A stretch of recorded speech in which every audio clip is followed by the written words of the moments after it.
നമസ്കാരം. സുഭാഷിതം.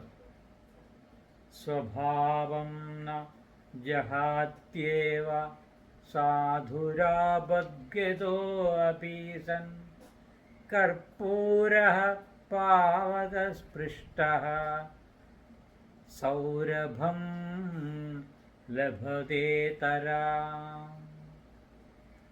ഇതിൻ്റെ അർത്ഥം പറയുന്നത് പ്രതികൂല സാഹചര്യങ്ങളിൽ പോലും ഒരു സാധുവിൻ്റെ സ്വാഭാവിക ഗുണങ്ങൾ മാറുന്നില്ല. ഇപ്പോൾ കർപ്പൂരത്തിൻ്റെ പ്രത്യേകത എന്താണെന്ന് എല്ലാവർക്കും അറിയാം. എന്നാൽ അഗ്നിയുടെ പ്രത്യേകത എന്താണ്?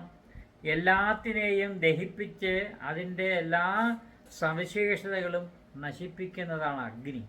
എന്നാൽ ഈ അഗ്നിയിൽ കർപ്പൂരം കത്തുമ്പോൾ അതിൻ്റെ സ്വാഭാവികമായ ആ സൗരഭം ഉയർന്നു വരികയുന്നു. അതാണ് ആ ഉദാഹരണത്തിൽ കൂടെ കാണിച്ചിരിക്കുന്നത്. സാധുക്കളുടെ